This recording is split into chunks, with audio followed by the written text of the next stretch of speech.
It shows about the Council of Foreign Relations real quick. It shows Felix Frankfurter, which was Justice of the Supreme Court from 1939 to 1962, said, "The real rulers in Washington are invisible and exercise power from behind the scenes." You know what I'm saying? In a letter to an associate dated November 21st, 1933, Franklin Roosevelt wrote, "The real truth of the matter is, as you and I know, that a financial element in the large centers have owned the government ever since the days of Andrew Jackson." You know what I'm saying? February 23rd, 1954, Senator William Jenner warned in a speech, "Outwardly, we have a constitutional government. We have operating within our government and political system another body representing another form of government, a bureaucratic elite, which believes our Constitution is outmoded." So these are stuff that's going on, you know what I'm saying? So Baron M.A. Rothschild, this is the Rothschild dynasty. Baron M.A. Rothschild wrote, "Give me control over a nation's currency, and I care not who make its laws." That's what we're talking about. The Federal Reserve Bank having control over the law. This is the one, the Rothschild dynasty. Just let me get that bread. So we're getting into, now you're seeing how the secret society is touching on a few more. You got the Club of Rome. You have the Skull and Bones organization, which the Bush was involved in. John Kerry was involved in. George Bush was involved in. And you got other many other secret societies like the Knights Templar and so on. But so you see basically these people that's behind the closed doors, the sovereigns. Now we're going to get into what we really mean by the sovereigns and what's going on to that. You know what I'm saying? Because they got basically like diplomatic immunity just to run around doing this shit and nobody can't stop them, not even the so-called government. So let's just get into, we're going to get into basically bringing the special. We got the last black superhero going to elaborate a little more what's going on with this UCC, you know what I'm saying? This incorporation and all that's involved with that straw man, you know what I'm saying? That's right. And a caller asked earlier why I'm here, and the biggest thing that I can say to that is I'm here to help people understand exactly who they are and what God created. People have pretty much lost touch with reality. They say that I've lost touch with reality, but they've lost touch with reality in the sense that they've forgotten what our purpose here is as human beings.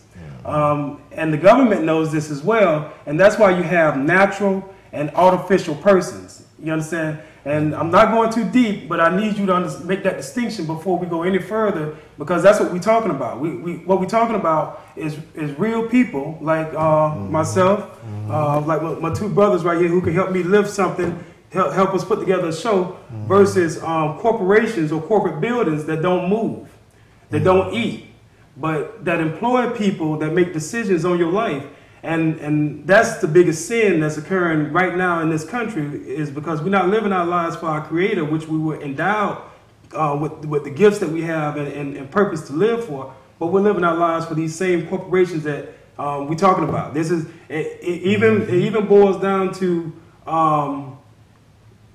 running to McDonald's when you get hungry. You obey the corporations. Yeah, straight up. You're damn sure. The biggest point is a natural person would be considered a sovereign person.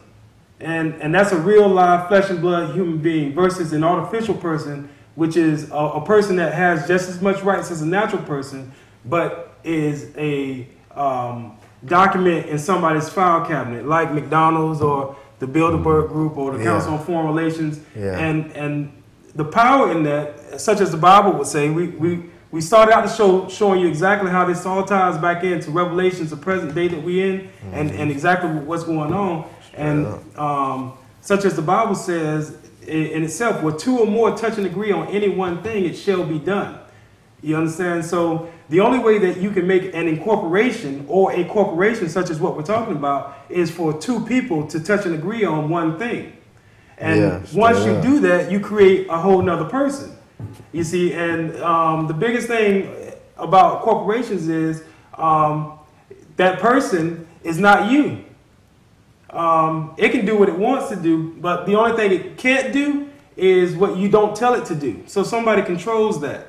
And that brings us right back to what we're saying about, foreign interests controlling and making decisions for you, the people. Okay, I mean, okay, I'm just making the foundation. I can stop. Straight up. No. Yeah, straight. We get into it. You know what I'm saying? We're going to just break this shit down. These niggas, y'all got to know this shit. It's this Babylon, it's the beast. You know what I'm saying? Go and get wet with it. Just to give you an example, because I'm not going to call out niggas or names. I'm going to call out places so we can all relate. You understand? So to show you how this actually plays into actual society is the city of Tampa is incorporated. They actually have a governing body that makes decisions for that particular area. But in contrast, let me read to you some of the areas that are local to here, which are not incorporated. Areas like Bloomingdale, like Citrus Park, like Egypt Lake. I'm going to go fast because there's a lot. I can't even get them all. But like Esdras, Inglewood, Fruitville, Greater Carrollwood, Keystone, Lake Magdalene, Orlando Lakes, Lakeland and Highland, Lutz, Palm River, Claramel, Riverview, South Bradenton, South Venice, Greatest Sun City, University, West Chase. And the thing about these unincorporated areas is that there's no real representation for them. They're just like sitting out there unrepresented. And that's a problem, because if you're not for us, you're against us. Yeah. Or we got to use you. Because you're not serving our interests.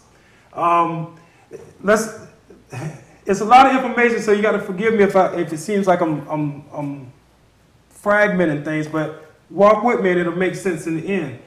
This also affects you in your real life, because if any one of the individuals watching us today pulls out any legal document, any document where legally there's some binding information on there, you'll notice that your name is all capitalized. Okay? The reason why that is, if you look at the company that sent you that letter, or that presentment, or whatever you might be looking at, their name is all capitalized too, because y'all both corporations.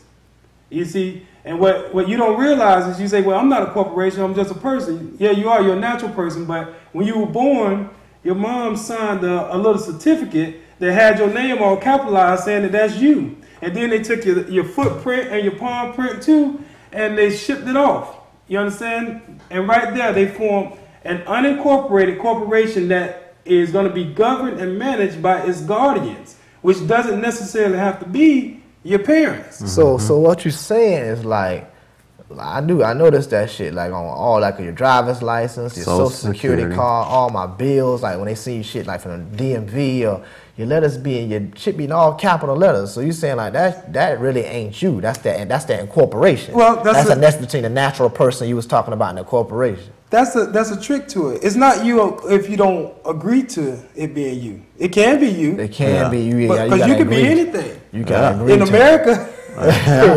You're right. No, they tell you. They tell you. Yeah, be all you can be, man. Right. In fact.